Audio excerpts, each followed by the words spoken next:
Bienvenue à tous sur Afrique Sport pour le journal du Mercato du mercredi 5 janvier 2022 que nous débutons autour de Ben Sebaini. Selon le journaliste italien Di Marzio, l'Inter Milan a besoin d'un latéral gauche et le club italien semble intéressé par le profil de l'international algérien. Les Nerazzurri suivent Rami Ben Sebaini en fin de contrat l'année prochaine avec le Borussia Mönchengladbach depuis plusieurs mois et pourraient bientôt formuler une offre à son équipe pour ses services.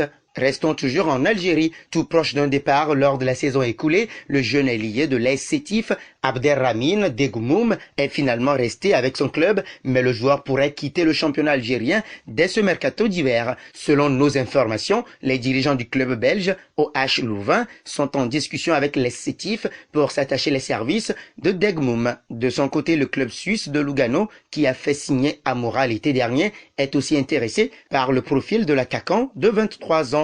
Au Maroc, nous parlons de la situation contractuelle de Marc Wilmots. Alors que plusieurs voix demandent le départ de l'ancien sélectionneur de la Belgique, le Raja de Casablanca bute contre le montant très élevé qu'il devra verser à son entraîneur en cas de rupture unilatérale de son contrat. Un casse-tête pour le président Anis Mahfoud. Son club sera sommé de verser à l'entraîneur l'équivalent de 6 mois de salaire en cas de remerciement, comme le stipule une clause du contrat signé entre les deux parties. Le bilan de Wilmots est jusque-là pas brillant. En 5 matchs de Botola D1, le Raja a récolté 8 points sur les 15 possibles suite à 2 victoires, 2 nuls et 1 défaite. Ceci en plus de la défaite en Super Coupe d'Afrique face à Al Ahly d'Égypte. De même que le jeu de l'équipe laisse tant à désirer, donnant l'impression que les Verts ont du plomb dans l'aile. Un bond sur l'affaire Trippier. Annoncé depuis plusieurs jours désormais, Kieran Trippier va bel et bien quitter l'Atlético de Madrid pour retrouver la Premier League. Si l'on en croit les dernières informations de The Athletic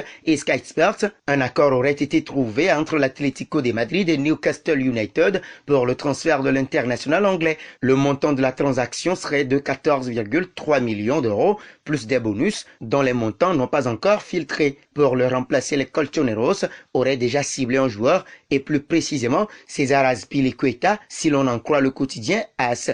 Âgé de 32 ans, l'ancien Marseillais serait une priorité pour Diego Simeone qui apprécierait sa polyvalence. Pour rappel, ce dernier n'a plus que 6 mois de contrat à Chelsea. Nous demeurons en Espagne. Sur les tablettes du FC Barcelone depuis des mois, Renato Sanchez est toujours désiré par les Blaugrana. L'été dernier, le Barça et Renato Sanchez avaient trouvé un terrain d'entente. Il ne manquait plus que l'accord du LOSC pour le transfert du milieu de terrain portugais. Un accord qui n'a jamais été trouvé, le Barça n'offrant pas assez au goût des décideurs lillois. Pour autant, l'intérêt des Barcelonais est toujours aussi vif.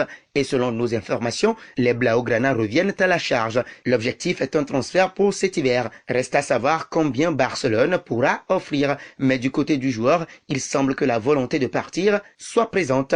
Revenons sur le cas Dembélé. Ousmane Dembélé n'a toujours pas indiqué s'il souhaitait ou non poursuivre sa carrière au FC Barcelone, ce qui commence à exaspérer les dirigeants du club catalan qui ont un autre dossier urgent à régler. Dans son édition du jour, le quotidien Sport raconte ainsi que les représentants du Français ne répondent en rien aux coups de pression de Juan Laporta. Bien au contraire, ils attendent même de nouvelles propositions venues d'autres clubs et décideront, quand bon leur semble, de se mettre autour de la table avec la direction barcelonaise. Certes, une proposition de contrat a été soumise, mais peu importe. Et Asport de rajouter un élément essentiel. Le choix de Dembélé conditionne la possibilité de faire jouer la dernière recrue, Ferran Torres.